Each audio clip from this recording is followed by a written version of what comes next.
here we are. I see us going for Omega Boost, any percent by MASH.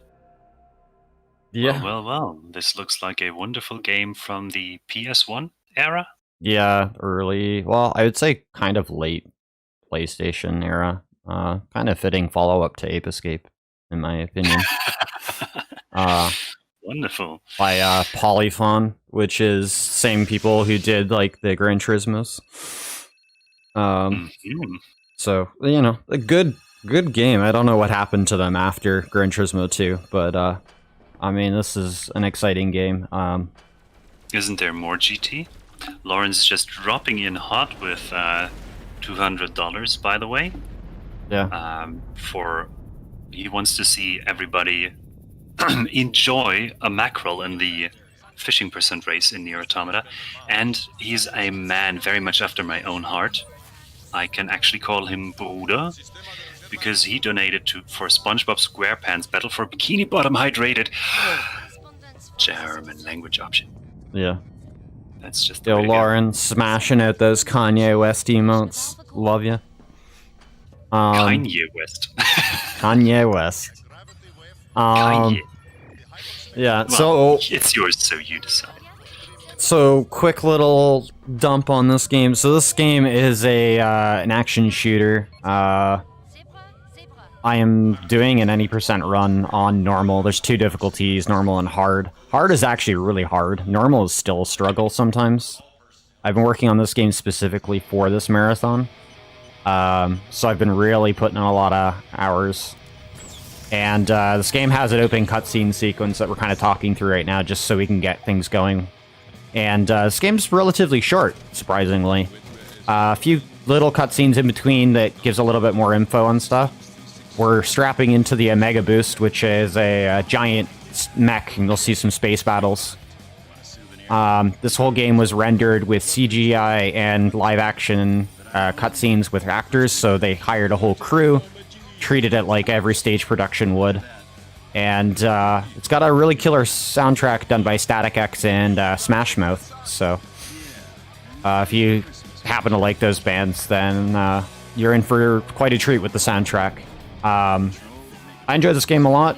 I found this game early on in my childhood, and this game goes by fast, so there's a lot to kind of explain in certain sections, but for the most part, Friendship will have the reins on either asking questions or shilling out about the marathon, while I focus on a lot of the boss fights specifically, because the one thing to mention, this game has like a light Souls like way of dealing with player skill, and the way it works is if I do poor in a stage, I carry over any health into the next stage. So potentially we're hoping to keep our health really high so that when we get to the bosses, we're not going to get immediately destroyed if we happen to get bad RNG. Yeah, so we'll hope that when we get to the last few stages that we survive the boss rush and we do a whole run deathless. If that happens, we'll see on the score screen at the end when it gives us our final time if it was a full clear with deathless or not by the indication of CLR. And if we do that, then I'll be super happy. If not, well, my wallet's going to take a hit as a motivation to do well in this run. So, anything you'd like to say, Friendship, before we get started? Oh, you're good to go, and so is our awesome mech. You didn't tell me that it already also involves time traveling. Oh, yeah. Yeah, so we're going back to, like, 1980 or something like that? I think it even said 1946 is the... Yeah, we're going back in time in this game, and the reason for that is AI, like artificial intelligence, got too smart and started wiping out humanity. So that's the lore of this game in a nutshell. And like I said, it's a little crazy. I don't know exactly how it all works. I don't know. I'm still learning more about the lore. Plays super buttery smooth. I love it. Great game. Well then. Yeah, this cutscene's almost over, so that's great. We have a nice cozy estimate in case we do take a death or two, or all 5. Let's hope we don't die and lose all 5 lives. That shouldn't happen. Maybe 1 death. I if love anything. seeing all the big guns, because those are definitely friendship delivering cannons. Must be. Oh yeah. Oh yeah, definitely friendship delivering cannons. But yeah, this is a mega boost. Alright, we're getting ready on time then. And you are MASH. Yeah, I'm not speedrunning Oni Shambara or Drakengard game or Nier game for once. Who knew? I play other games. But I'm ready on time. We're gonna start this up in 3, 2, 1, start.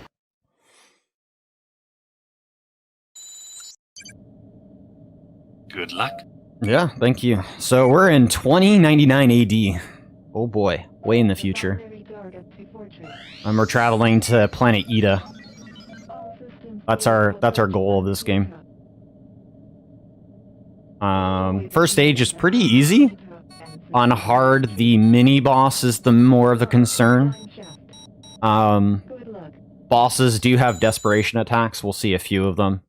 I'm a little scared for a couple of them, but those are not till later stages. So, if the controller display is working, you'll see all the buttons I'm hitting. Pretty simple controls with this game. I have a button for shooting, a button for aiming, a button for free aim, and a button for boosting.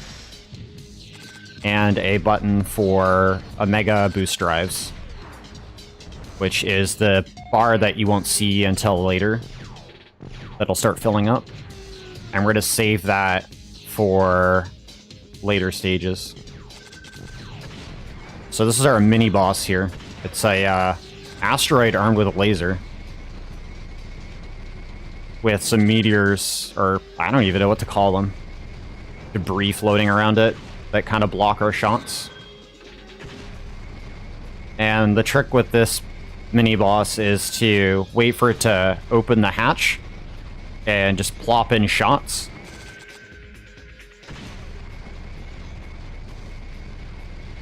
And just try to kill him as fast as we can. Score kind of matters in this game. Higher the score, faster I will earn a level up. Which, nice. Which you'll see on the top right. It says we're level 1 right now. Once we get level 2, we'll have the Omega Boost Drive, which will be super nice. But now for the actual boss. This boss is super easy. I found a nice little safety strat that kills his boss relatively quickly without getting in super crazy danger. And the way we do this is by approaching it ever so slightly, getting on an angle, and just shooting while standing still like this. Ideally, you're supposed to be fighting the boss straight down from the center. But if I do that, he's going to throw out a bunch of attacks and rings and stuff that I have to dodge. And obviously, that's just no bueno for me. The less work I have to do, the better. Captain Duck telling us an actual space shooter that looks cool. It is. Instead of what Studio Trigger does, we start out in space and go from there. That's how you stick the landing and the ending. Yeah. Freedom of movement, so this is not a rail shooter. Yeah, I have full movement. I actually have a button that stops me from moving forward when I'm attacking, which is the right bumper on the controller. I have another one for lock-ons and target directional, which I use quite frequently. They're all really helpful for a lot of reasons.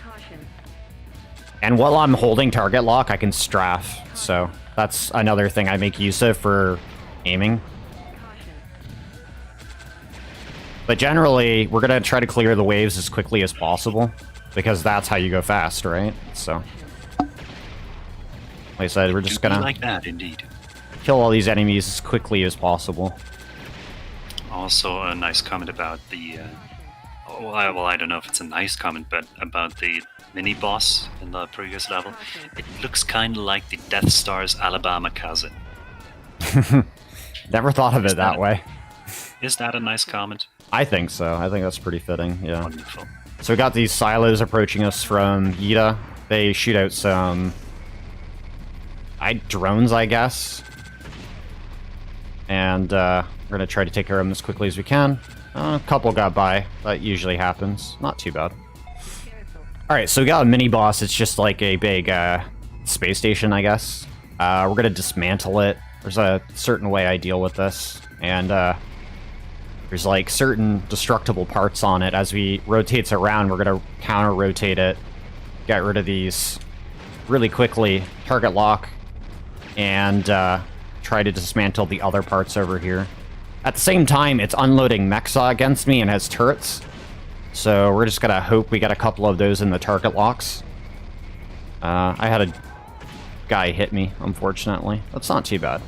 As long as we don't lose more than 1/4 of our health bar, we should be okay. Yeah, this is a PS1 game.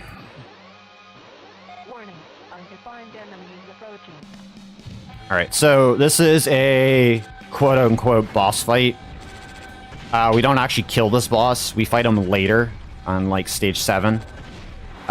He's kind of pretty... He can be pretty annoying with the RNG. Has some pretty set patterns. So I'm strafing around him right now to get, like, regular shots in as I'm dodging his attacks. And he's gonna fly around. Do the best we can. But yeah, so this is a reoccurring boss, the only one you have to fight more than once. And this guy does have desperation attacks, but he doesn't use it until the second fight, which is stage 7. But he's...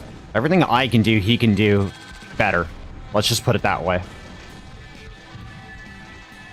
You can target lock up to 7 times, it seems. Yeah, that will change, that'll grow over time as I level. Ooh. So... And can you target the same target multiple times? Oh yeah. Yeah, especially if it has multiple hitboxes too, like this guy does. So that's... He's down, he's gonna dash away from me. He almost body checked me there as he was leaving, that can happen. But that's the end of stage 2. This game uses an in-game timer too, so every clear time for every stage is added up at the very end. The way the game counts them, though, is only your final clear times are added. So if you do die, that death time does not get added. So that's why the clear at the very end is very important, and the game makes note of that. So if you do die, it'll just say you cleared the game at stage 9 instead of saying CLR at the end. So that's how you know you got a really good run.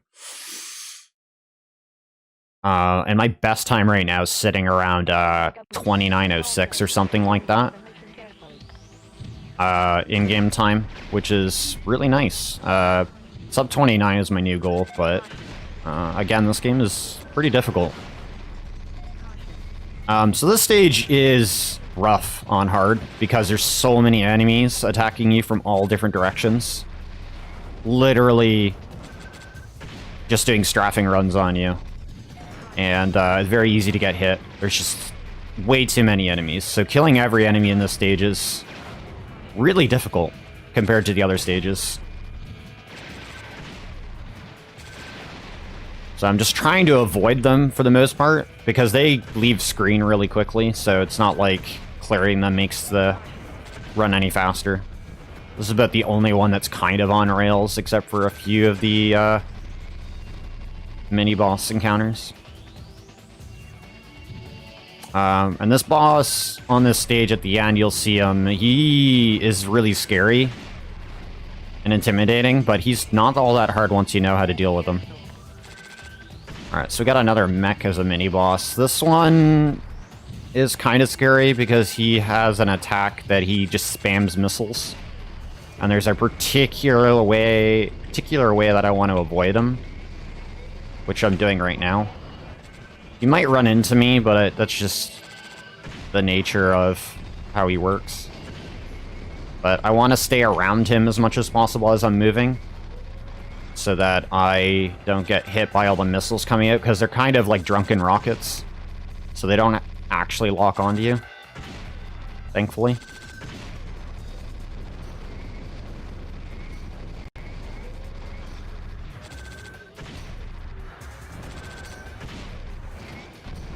Friendship, have you got anything to say?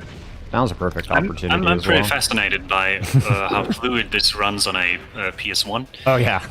Yeah, it And is. I'm just wondering how much of this game is knowing where to go, how much is movement, how much is aiming. I mean, knowing where to go is not really much of an issue. A lot of it just comes down to aiming and just patterns and movement. But this is the boss. Generally, we're going to stay underneath him for a lot of reasons. He has a million guns on the front of his front half. And, oh boy. Oh boy. I dig me some tech that is good equipped with cannons and bombs. Well, bombs are not nice. Oh yeah, no, this is a big, like, B-52 bomber kind of enemy. Alright, so he's doing an attack here. Or it might be an HO-229 with that design. Yeah, maybe. He's doing an attack here where he's raining, like, lasers from the sky. Super scary. Hiding underneath them actually makes you completely safe from that attack. If you're not, well, you're in for a bad time. So that's why I want to kind of hang out underneath him as much as possible if he cooperates. Of course, marathon luck. He's just not going to do that. As long as he's kind of throwing bombs out, I can just kind of chill to the sides. Which is perfectly fine. But yeah, this game can give you vertigo. Now that I think about it, if you're not prepared to be like upside down and forget which direction's which. But for the most part, he wasn't too bad.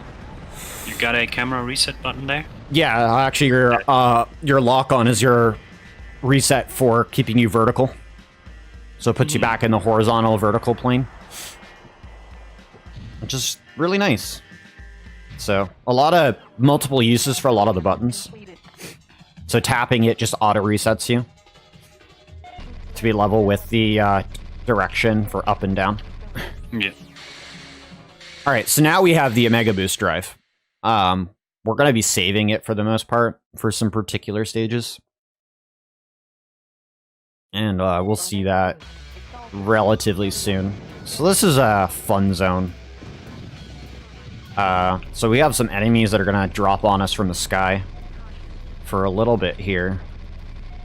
And this is one of the stages that has multiple mini-bosses.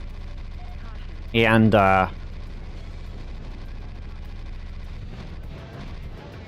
enemies that pop out of the ground, which are kind of scary on hard, but on normal, not too bad. I don't even know what kind of enemies these are, but they like have drills on their hands, they burrow in the ground. And we're on some kind of sand planet. Some Tengen Toppa Gurren Lagann spiral people. Probably, or anti-spirals. Well, they're definitely not people, they're all machines. Yeah, oh yeah. Machines have taken over everything. Missed that guy for some reason. All good. Alright, this guy, I don't like him at all. He has like this chain attack whip thing that grabs me, which is unfortunate because whenever he does that, it pulls me in and does lots of damage. So on hard, he's super scary on this stage. So we're just going to try to avoid it, and it's pretty hard to avoid, surprisingly, because it just has such a random attack. So that's one mini-boss. So we have another one, which is a giant worm-like snake thingy. That's pretty scary looking, but he's pretty easy to deal with.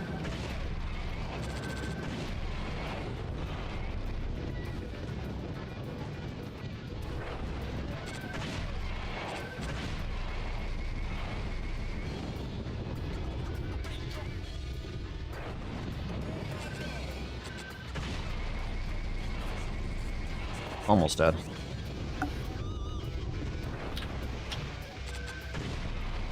Alright, perfect. Alright. We will be seeing that boss again now, but he'll be different. So, remember what that one looked like. Alright, so now the actual boss of the stage, which can be a little scary. Just because he has a lot of attacks that require me to dodge, and on like a hard, they hurt a lot. So ideally I want to stay behind him because he has a front mounted turret that's like a Gatling turret. It does lots of damage. And ideally, just staying behind him forces him to try to use his other attacks. They have some AoE, and some of them have some tracking, but for the most part, as long as I'm behind him, I'm relatively safe. He's not doing the one attack that I thought I would have to spend more time of dodging, which is good. We might be able to get him to second phase before he does it. Oh, no, there it is. This one actually requires me to dodge it, unfortunately. I just can't stand there.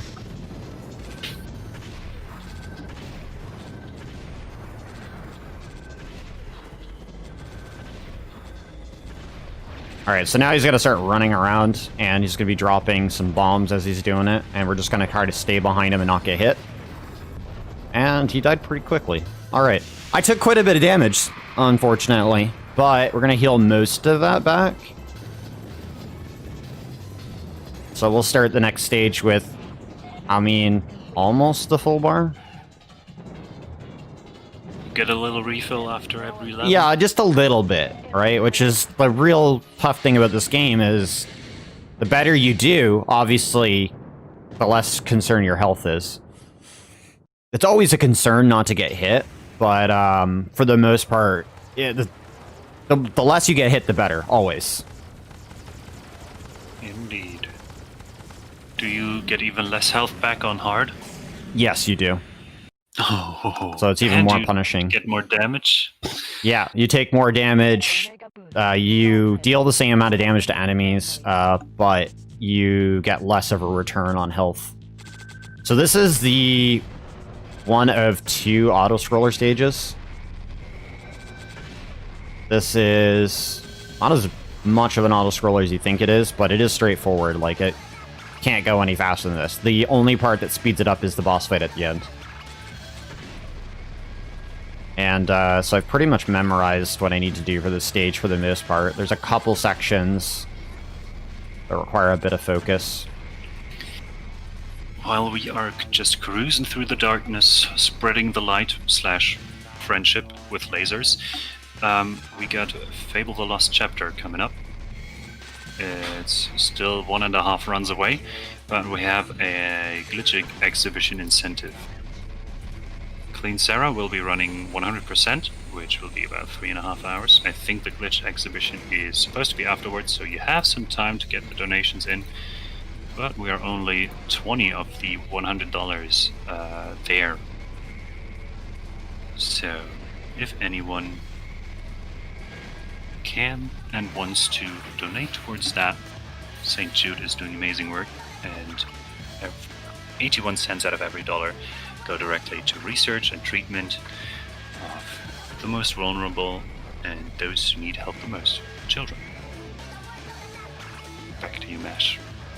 So, as we're cruising down through this time shaft, yes, this is a time shaft in the game that we found, and it's going to teleport us back in time to a date further back. Alright, so we're going to dodge this. So surprisingly, hard mode, this stage goes even faster. So, while you do have a lot of really good movement and control, like, the stage moving faster does make things way more difficult. We're at the boss, though, so that's good. There are no brakes on the hype train. I know, there is no brakes on this hype train. We're going full force. King Emo Cut is wishing you good luck, Mash. Much appreciated. Ooh. So this guy is a little scary.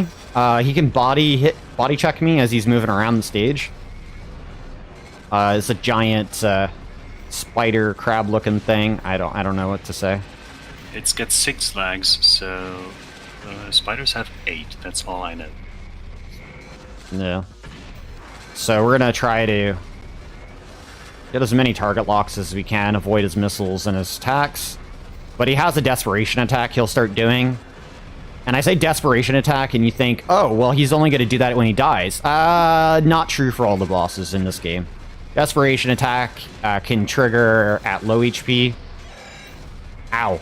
I don't usually see that one every so often. That's a really rare one. Yeah, the Desperation attacks can trigger at low HP or on death. And this is where he's going to go into that phase. Do what we can to avoid it. So he's going to start charging a big laser beam. We're going to try to avoid it. It's kind of hard to tell where he's going to fire it. So you just kind of want to be the furthest away from him on the side. Wow, he was like super aggressive. It's been a while since I've taken that much damage on this guy, but it's fine. We still have a good amount of health. Half a health bar. We're going to get about 3/4 of it by the end of this stage. Not too bad. Yeah, this is late 90s. Late 90s. Yep. I just looked it up. Japan release was April 22nd, 1999. So very late 90s indeed. Yeah. S rank is always good to finish the stage. Makes you feel real good. Music gave away. Well, I mean, it's like done by Static X, Smash Mouth, and some other stuff. I think Static X did most of the instrumental stuff. Alright, so we were supposed to hit 1946, like Friendship said earlier, but we only went back, what, 3-4 years? We went back from 2099 to 2097, so obviously he was screwed up.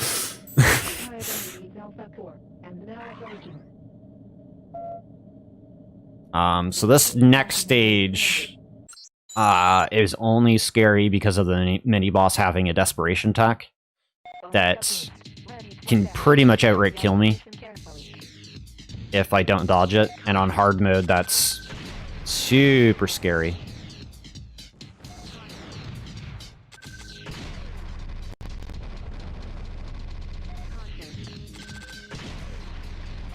But for the most part, the stage is relatively tame. Not as crazy as stage 3 with the enemies. But, I mean, if you let them overwhelm you, it could be problematic. So yeah, we obviously have more lock-ons now, which is super nice.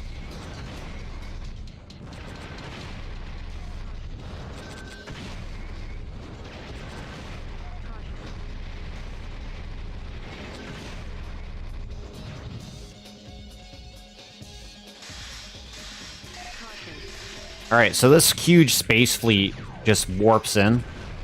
And now we have to take them all out so we can fight the big flagship in the center. That is our goal. So things are going to get a little crazy here with the camera as we're flying around. So Friendship, if you got anything else to chill out or maybe relay questions or something. That was a pretty good time.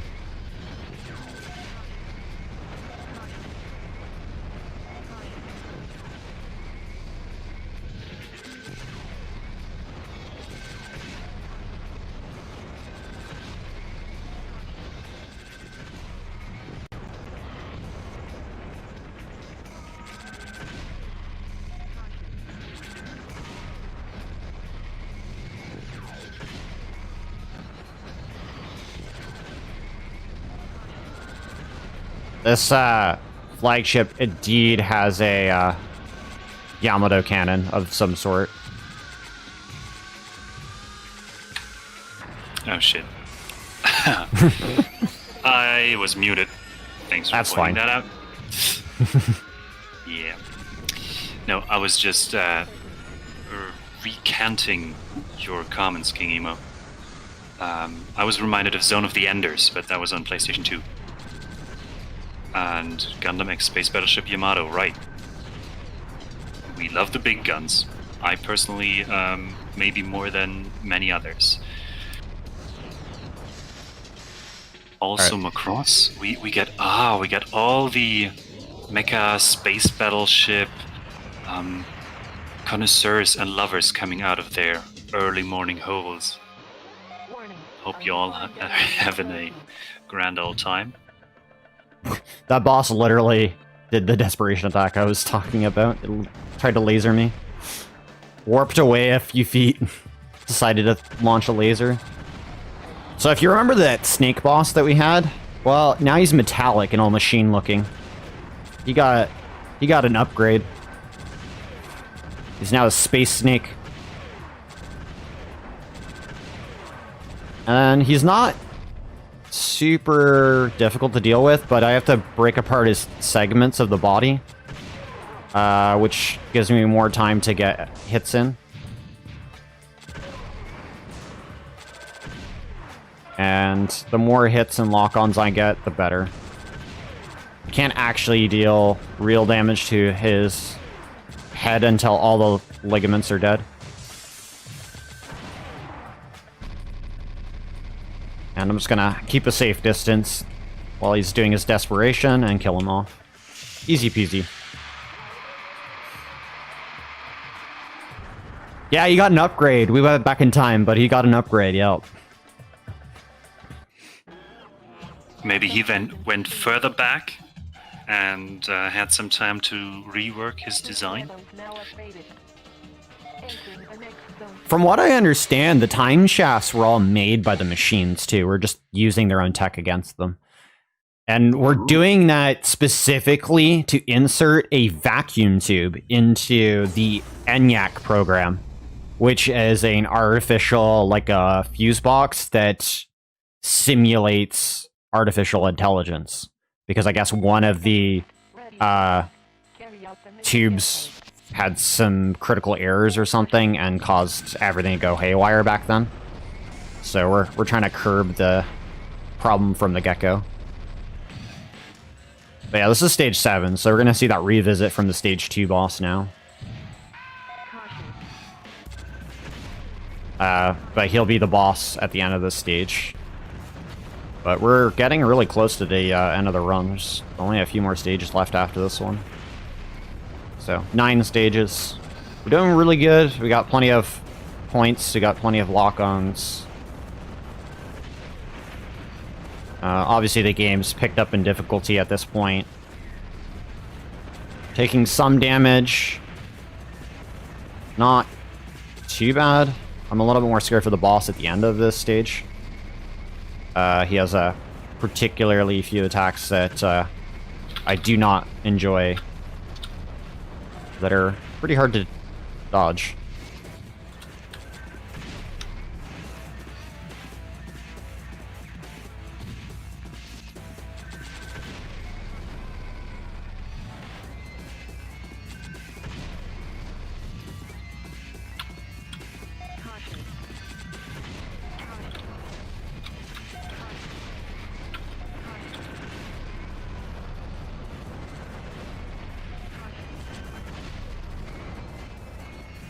The stage also has multiple mini-bosses as well. This one is kind of a pushover. I usually thought he was scary until I realized you can just do this. If he comes at you on the right angle, you can just keep above him. And I know the camera is going all wonky as we're spinning in circles, but this is the safest way to deal with this boss instead of trading hits. But on hard, this is a lot more difficult to do because he's shooting at more missiles that I have to dodge at the same time. So enemy behavior also changes on hard mode. Yeah, quite a bit. I did face tank those 2 guys to kill them faster. I did risk that. I just didn't want to deal with them.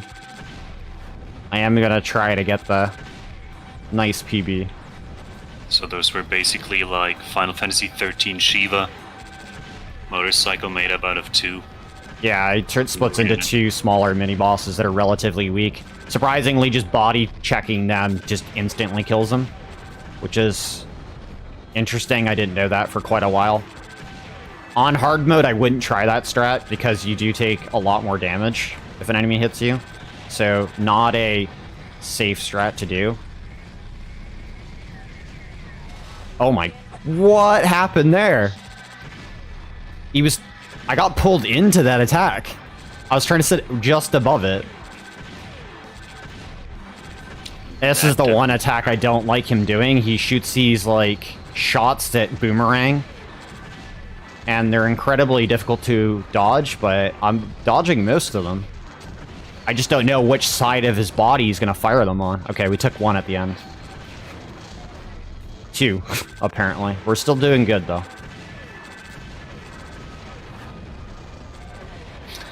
Beyblade, indeed. I love Just the marathon luck. I love how the marathon run, the enemies decide to get more aggressive. I swear I'm playing in hard mode at this point now, even though I'm sure it's on normal. Alright, so, this boss has a desperation attack. He activated his Omega Boost Drive, and we're just going to keep boosting away and hope he doesn't catch us. Pray to God he doesn't. Because if he does, I'm dead. I have to restart this entire stage, which is pretty long. And we're good. And we just watch him plummet into the ground.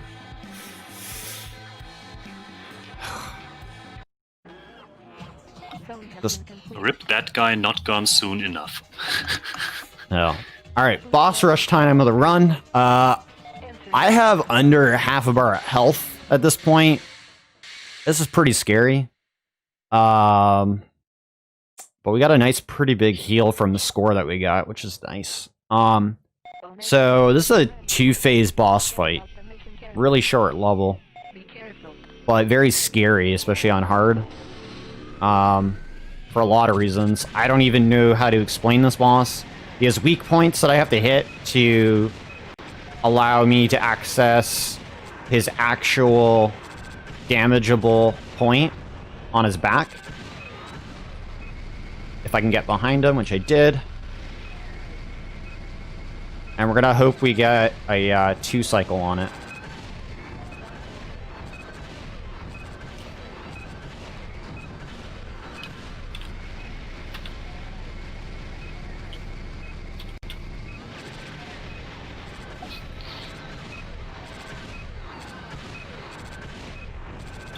And this level is timed, too, so if you take your sweet time and play it safe, it does not end very well for you. So, unfortunately, no 2-cycle, but relatively quick 3-cycle. I have 1-cycled this boss before. I'm not sure how I pulled that off. It happens. I don't know how to explain it. I've only ever done it, like, maybe once, maybe twice. Now we have to fight a space banana. I don't even know what to say about this boss. He's just a space banana. Well, so it is indeed a fitting run to come after Ape Escape. That's just kind of what I nickname him. It might be more of a, space spaghetti. This is the flying spaghetti monster. Yeah. Become as gods, or at least undo the gods. It might also be a gel nana from Steins Gate. It could be anything at this point. All I know is... It just turned green. All I know is we have to kill that to blow up the planet to access the time shaft in the center. And that allows us to unlock that core that you saw that escaped the body of the boss at the very end. That core is now the final boss for this next level. It's a 3-stage boss fight. Incredibly difficult. I could pretty much die on this stage immediately if I'm not paying attention.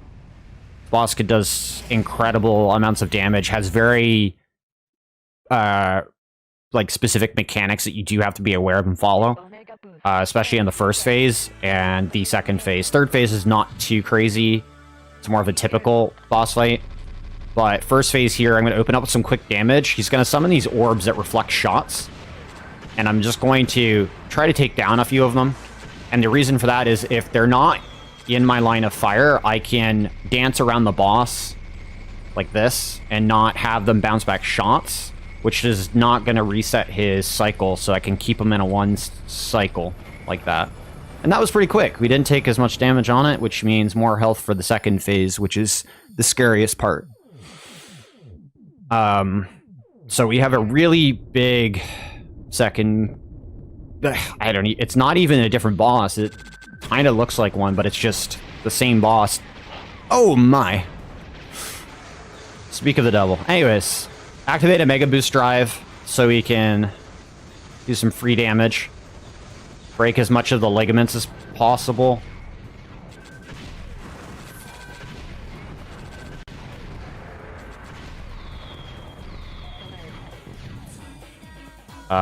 Boss? Thanks. Alright. Now the scariest part of this.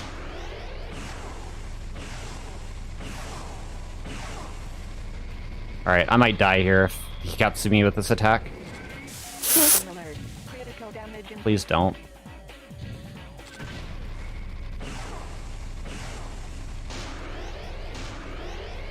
I swear I feel like this game is in hard mode. I'm very nervous, but that was good. We have just enough health to deal with the final phase. I'm gonna warn you right now, if you're epileptic, you might want to not watch this next phase. Just saying that right now. It gets very trippy. It's a very, very trippy... I don't even know what to call this, like, subspace or something like that. But, it's a very, very trippy boss fight.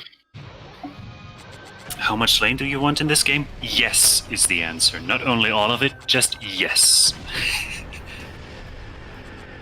So time's gonna come up relatively soon as well. This is the final phase of the boss.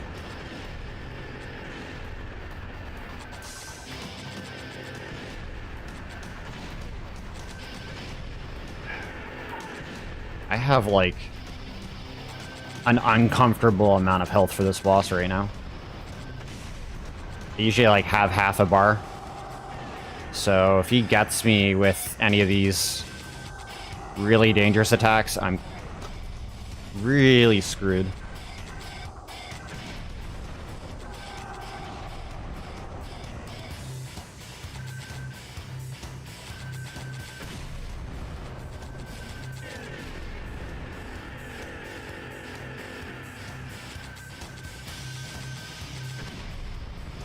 Gotta get as many lock-ons as we can, because regular damage doesn't deal enough.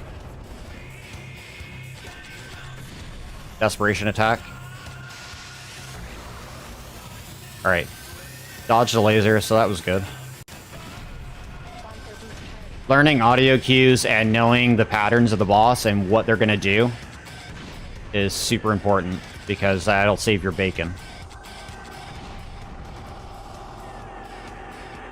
Oh my. This feels so intense.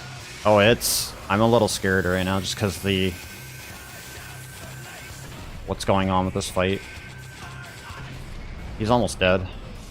Indeed a race. Race to... Boss is dead. So as soon as he explodes, that'll be time. Explodes and I absorb the thing. So I just gotta wait for this space banana thingy. And game will tell us when it's over. And that's time.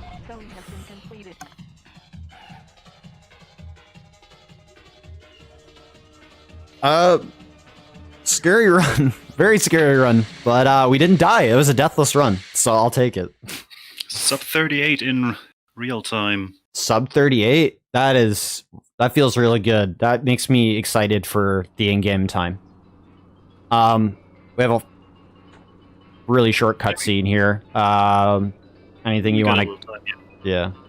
So, we successfully used the time shaft to travel back to 1946, obviously. And we're going to insert the vacuum tube into the ENIAC, which we'll see in a brief few little cutscenes.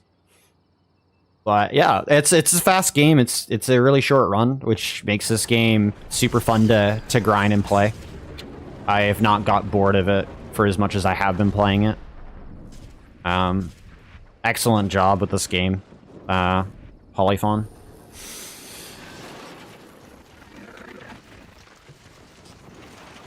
Question I have is, how the hell does he get back? You know, to his proper time after he does this? It's not really explained. Does he get back? I don't know. Does he get back? I don't know. He just travels back to 1946 to insert the vacuum tube, and then he was never seen again. Yeah. Or maybe he's related with a Galapagos giant turtle. Enter the ENIAC. Ooh. Because Enter the Matrix is just too old school even. Yeah. So we got the ENIAC electronical numerical